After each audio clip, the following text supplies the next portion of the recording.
Hey everybody, welcome to the Reality of Dreams / Good Morning Holy Spirit. I'm fusing the two into one.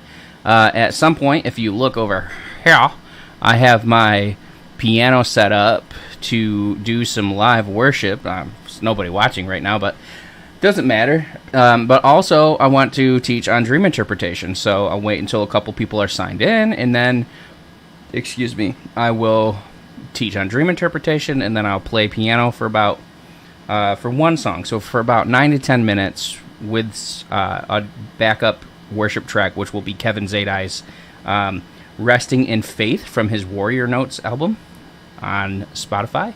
So you'll want to check that out, and I'm just going to add piano in there, and I hope that it sounds really good. And then, hey Joel, and then I have some things to go outside and do, like mow the lawn, spray for hornets in the shop, and all the stuff, all the things, right? So I can't do any of that until after the dogs are being done being rotated, though, because I have to open up the fence to get in there, and that requires no dogs to be running around. Down below, scrolling across the bottom, here, that is our partner with us, donate stuff, tithe, donate. Check out our donate page, first of all. We changed it so it's not like it was before. Somebody had commented before that our website was set up like a business, and the reason for that is when we started Fireside Grace, we weren't a 501c3, and we were an LLC. So we set it up how we had to set it up and put it in there. We're not a 501c3, and we don't keep records of that stuff, but we do now. We just filed our update. We had until the 1st to file our standings, or whatever it's called. What's it called? The report, the annual report. So we had to file that. Ever since Wix came out, we have been struggling because it came out and we got behind, and then a bunch of people chipped in and helped out to help us take care of the things that got us caught up. But unfortunately, that wasn't to get us to where we needed to be, because it just made up for the last few weeks of stuff, and now we're in the same pickle. But we're believing God for deliverance. So please just pray for us. Keep us in your minds. Keep us in your hearts. Keep us in your prayers. That's all I have to say about that. Also, quick prophecy fulfilled not even a week ago. Today's the 5th. So 5-6 days ago, I had prophesied that Ethereum would drop $1,000, that Bitcoin was going to grow. And as you can see, if you watch the video, it's last week's Tomorrow's Headlines Today. I said, if Ethereum goes down that much, then that means Bitcoin's going to go down, and this is going to go down, and everything. Who would have thought that it was going to drop $14,000 or something like that, right? On Bitcoin. And so today, 5 days later, Ethereum dropped 1,000. But guess what? The Lord had also shared with me and showed me that it was a down arrow and then a quick up arrow, and the up arrow was bigger than it was the first time. So everyone's talking about recession. I believe that God's turning this around and that he's using this to bless Christians. So get on board. You know what I'm saying? And also what the Lord told me was around the same time this was happening, that the Ripple case was going to come to an end. So there's that. So comment, put a comment in here and let us know what's up. So I want to talk about dreams real quick. And then, like I said, I'm going to do a little worship. I want to press some keys on the piano, and you guys please comment and tell me if you can hear that fine. If not, I will turn it up louder when I go over there.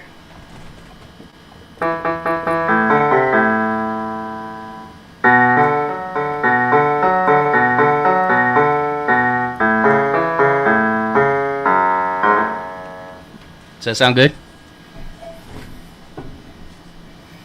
Anybody? Does it sound good? Could you hear it? Because I can make it louder. Thank you for praying for us. Okay, so it was loud enough. Okay. And then tell me if you can hear this music playing. Can you hear that okay? Because when we do this on Zoom, you can't hear anything. Is that coming through clear?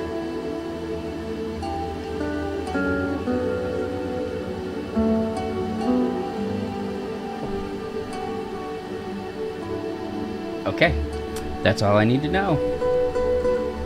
All right, so let's touch on this. Right, I'm just going to speak right now. Thank you, Joel. Thank you, Kim. Thank you, a little more muffled, but I can hear it. Let's see. Let me do this clicky, clicky, click. Tell me if it sounds better.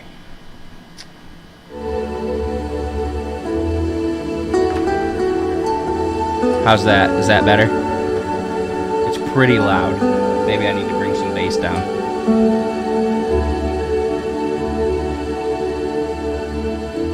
How's that? Better?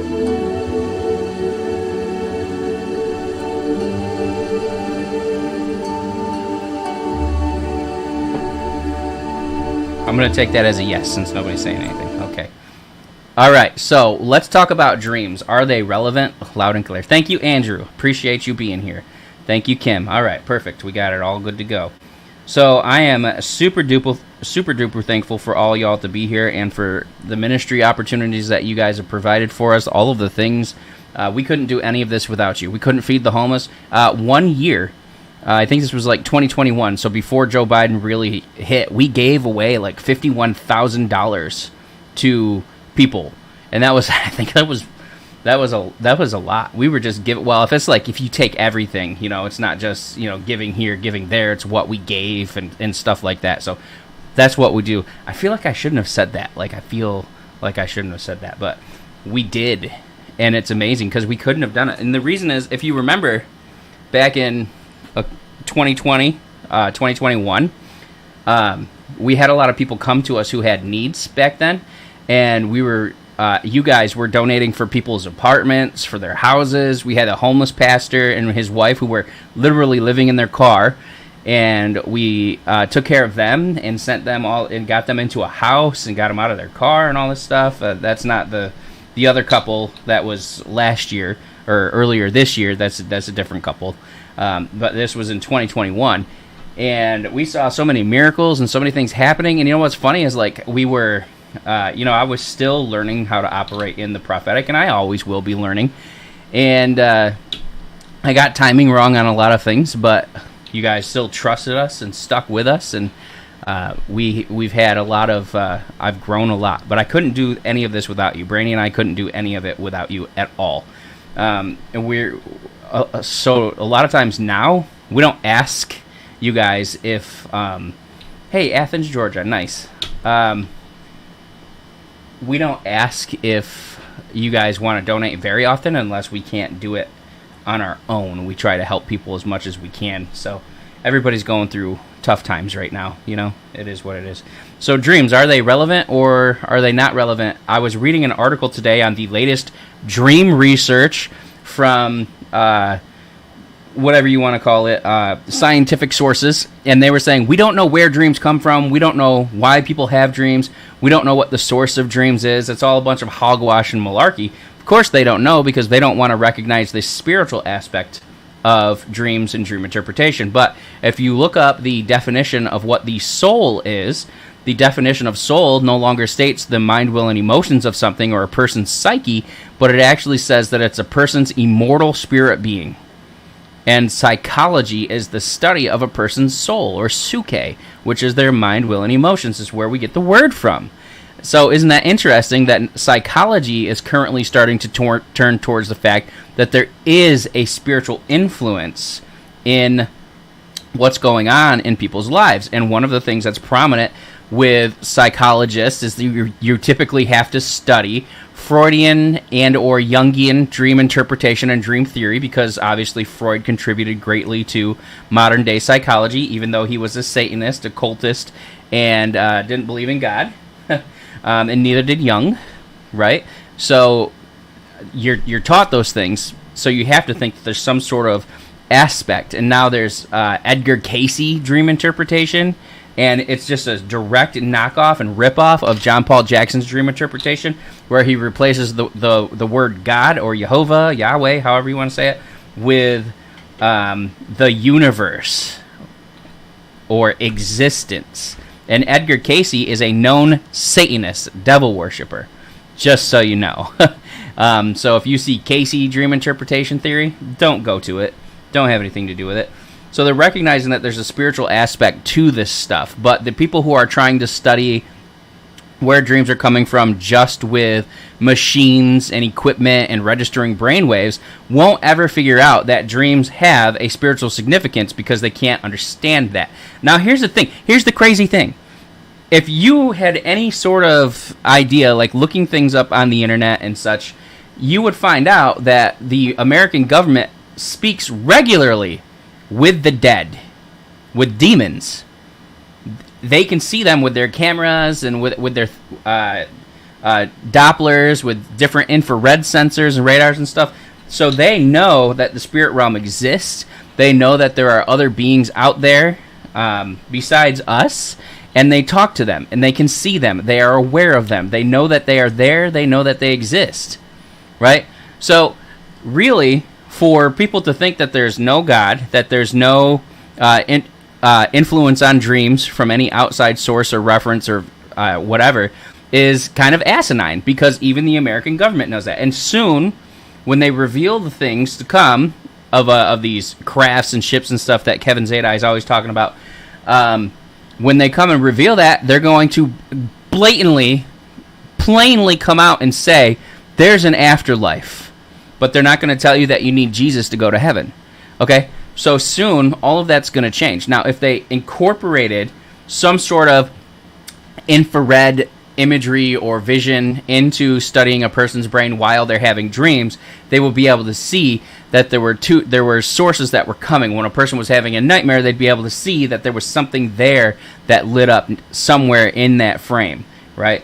At some point they would, right? So that's a thing. Are dreams being interpreted today? I don't see a link. I'm not going to teach do dream interpretation today. I'm going to do worship. But if you want to pop it in the comment section real quick, I will try to get to it. So dreams come from 3 different sources. I've taught on this before, but I want to teach on it again. They come from 3 sources, and we find this in the Bible. Someone says there's nothing that says that dreams come from God. So let's look this up.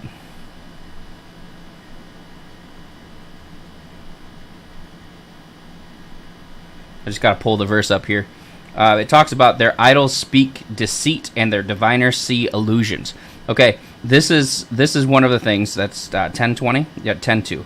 Okay, so we're going to go to Zechariah chapter 10, verse 2, and it says, "Ask the Lord for rain in the time of the latter rain." Oh, I love that. "The Lord will make flashing clouds. He will give them showers of rain, grass in the field for everyone." Okay, now listen. "For the idols speak delusion." Oh, that's interesting. Idols can't speak, can they? How do idols speak? It says the idols speak delusion. Well, here's the word. This is that they have a new word for idols in Hebrew that sometime after, I want to say sometime during or right before the Babylonian reign, they stopped using this word for idols. The old word for idols was Rephaim, and it was spelled Tov, however you want to say it, Resh, Pei, and Yod Mem. All right, so that would be the word for idols. And the Tov in Teraphim, we would say Teraphim in English, but it's not Teraphim, because you think Teraphim, you think that's earthbound, like Terra. But Terra is a Greek word for earth. Okay, the T is silent in this, and it's pronounced Rephaim, Ha-Rephaim. Okay, the Rephaim are the disembodied spirits of the Rephaim, which is the word that they used for giants in the book of Genesis. You see them in Genesis chapter 11, Genesis chapter 14. You see it all throughout the Bible. In Isaiah 14, it says the spirits of the dead are aroused to meet you. That says the spirits of the Rephaim. And how come they would translate that as the spirits of the dead there, but not translate it as the spirits of the idols? Because it's the same word. They use this book. They use this word in the book of 1 Samuel, 2 Samuel, when Saul is hunting down David. It says that Michael, I think it's actually pronounced Michael, or Michal, or however you say it in Hebrew, that's David's wife, takes her household idols. She was an idol worshiper. She was Saul's daughter. Saul also worshipped idols, right? Because a spirit from the gods, the Elohim, came on him, not a spirit from God, the Elohim, right? So it says here, the Hateraphim, the idols, speak delusion, and diviners envision lies and dreams. So what's happening? These people are having lying dreams. Why? Because their idols spoke. Because it says, their idols speak, and the diviners envision lies and dreams, false dreams. Okay? So the idea that nowhere in the Bible does it say that the devil can cause a person or demons can cause a person to have dreams, it says nowhere in there. No, it says it right here in Zechariah 10, verse 2. Right there. If you go and look it up, it's in plain Hebrew. I'll read it to you. It says, Kai harefayim debraru awen l'chakowishmi hasu sakir v'cholamot hasal. Okay? It's very hard. I'm learning how to read Hebrew better. It's hard for me, but I'm pretty close. So, Ki harefayim diberuch speak ahwen v'chakoshmim hazu sekher v'chalamot chasal. So they speak. It says, for idols, the Rephaim, for Rephaim speak delusion, deberu, debar is the word for speak, delusion, and diviners envision lies and dream false dreams. It literally says envision lies and false dreams. So they see false visions, and they have false dreams, lying dreams. Okay? All right, and then another source is a dream can come from your soul. And that will be the same verse that somebody could use to say, well, it comes from their soul because their idol spoke, whatever.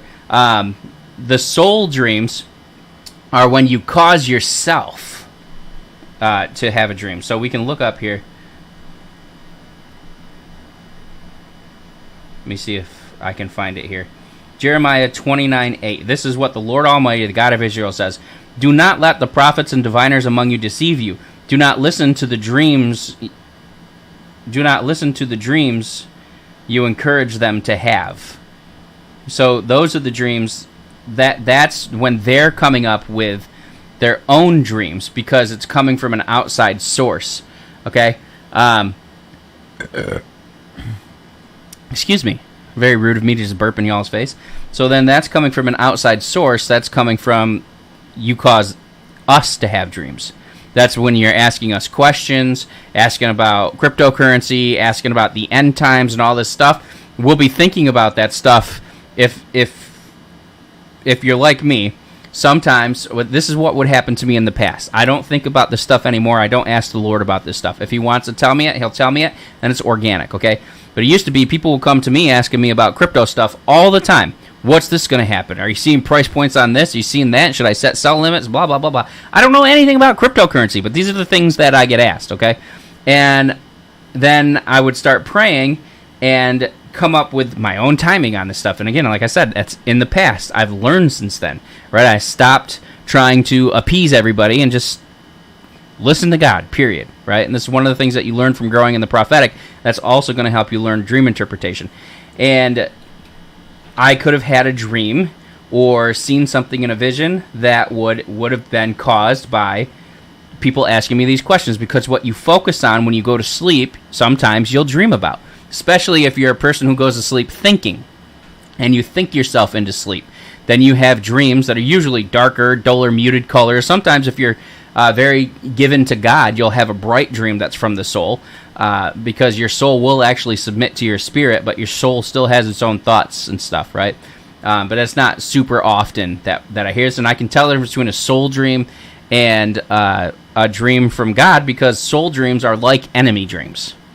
They deal with what you're dealing with emotionally or some other things, right? Usually it's what you're dealing with emotionally and what you're thinking about and focusing on a lot or often, okay?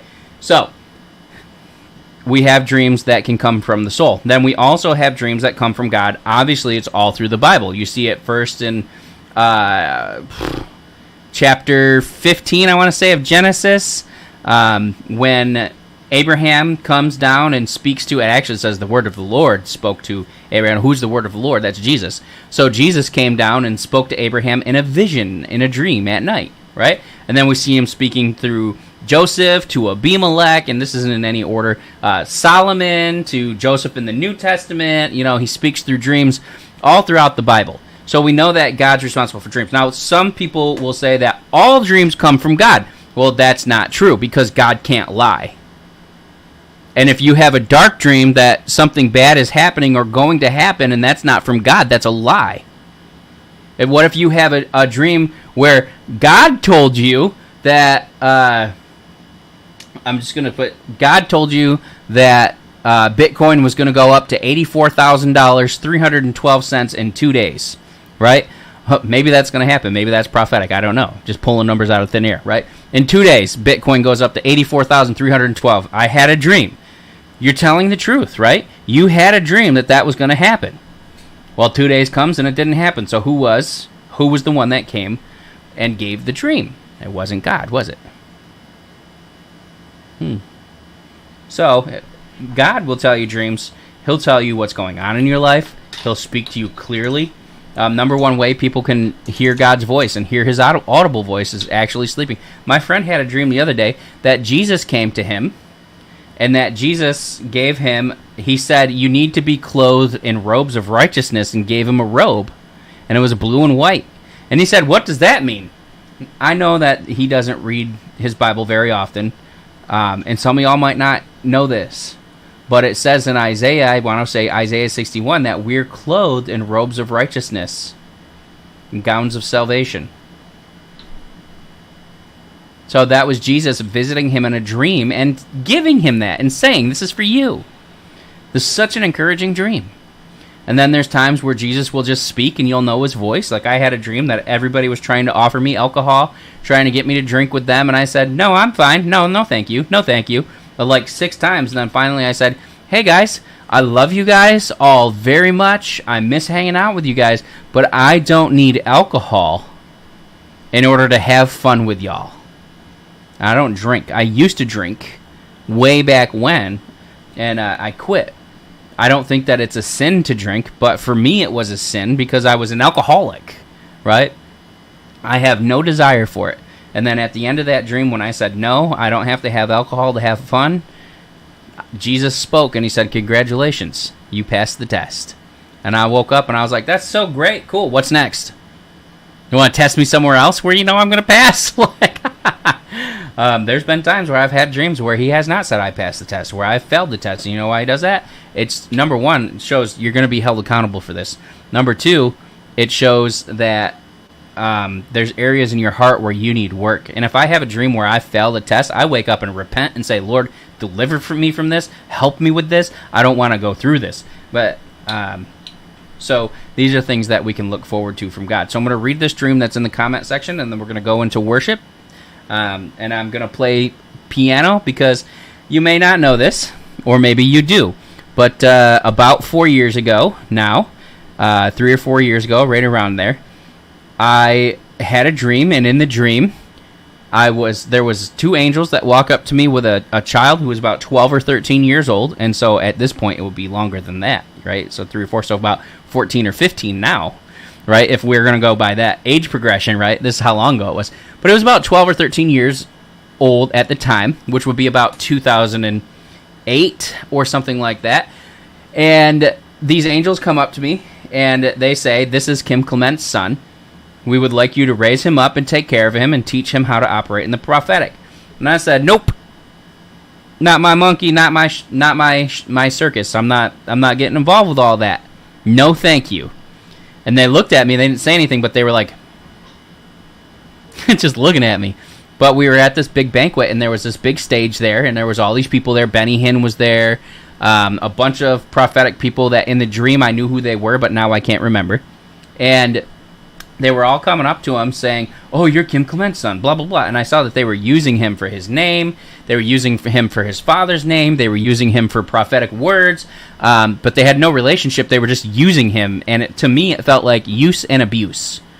And they had no relationship. It was all very immature. I saw that they were going to try and push him out and promote him before it was his time. And he wasn't mature. He was just a child. He didn't know how to operate in any of this. And I had a righteous indignation, said, this is not right. So I walked up to him and I said, come with me. And we went and we got food. And I said, come sit at my table. I've decided that I'm going to take you on. I'm going to raise you up so that you can hear the voice of God. And when you are fully matured and ready, you can go out and do what it is that your father birthed you to do and fulfill your purpose. And then everything, the angels smiled. Everything went black, just black, but it wasn't dark black. It was like space black. Because you know how it's like dark in space, but it's actually not, because you can see everything as clear as day. It was very bright, but it was dark. I don't know how to explain it. If you haven't seen these things, you don't know how to explain it. The closest, it's like the dark cloud of God. It's not actually dark, but it's like space. It's like dark and bright, but it's there. It exists. When you go up into heaven, you go through that cloud. I don't know how to explain it to you, but there is a dark cloud, but it's bright. I don't, like space. I'm just saying, look at some pictures of space. I don't know how to explain it to you. Completely different from spiritual darkness. It's spiritual bright darkness. I don't know. And so everything goes black like that, and Jesus walks up and he speaks and he says, you have been called, this is what I was called to do, to raise up a prophetic generation that was birthed by Kim Clement shortly before he passed away, and teach people how to hear God's voice through dream interpretation. So 2 things. Teach you how to hear God's voice through dream interpretation, and teach you the prophetic. So when I teach you the prophetic, I'm actually teaching you how to hear God's voice. Because how you interpret dreams is exactly how you hear God's voice. And how you interpret God speaking through the world around you is understanding his voice. And it all comes from studying the Bible. Okay? So let's check out this dream real quick. And then I'll do some prophetic worship, because as it would turn out, I actually have a little bit of anointing to play the piano also. It's very not like Kim could play. I didn't have lessons. I'm not a professional musician, but I can play. And when I'm in the Spirit, I can do it well. And I can't do it without the Spirit. So Spirit of God, I know you're already here. Thank you for being here. And I just give you permission to flow through me and use me. Don't let me get in the way. All right, dream. Someone took a piece of my nail. Had an understanding that they were in witchcraft. I told my pastor on the way to pray. A black buffalo nearly got on our way. I forced it away, but I woke up at this. Okay, so that dream is showing that you're coming under attack from witchcraft, depending on which nail it was from which finger. This would be your apostle, because it's opposable. This would be your prophetic, because it's the pointer. The prophets point things out. This would be pastor, apostle, pastor, apostle, prophet, pastor.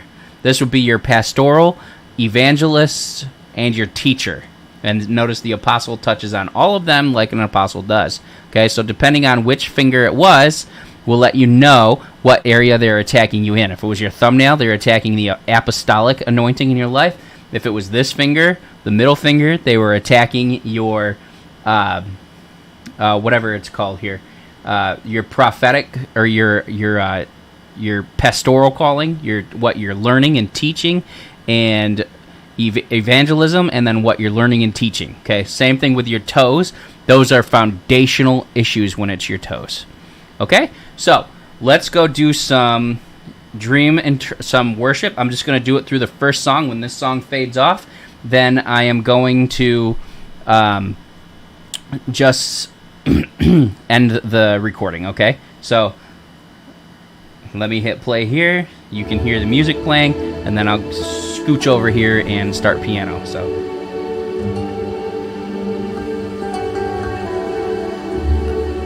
this is Kevin Zadai's worship too, in case you're wondering. It's the Warrior Notes Victory album, volume 3. This is this first song called Resting in Faith. And I'm just going to add a little piano to it. And again, this is improvised. I don't actually know how to play piano. You're going to love it. You're going to love it because you can do it. You can do it if you submit to God.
Okay, that's all. So hopefully that was good. I don't know how it sounded in any way. So we'll see if it was good or not. All right, love you guys. Be blessed, and we'll talk to you later. Until next time, bye.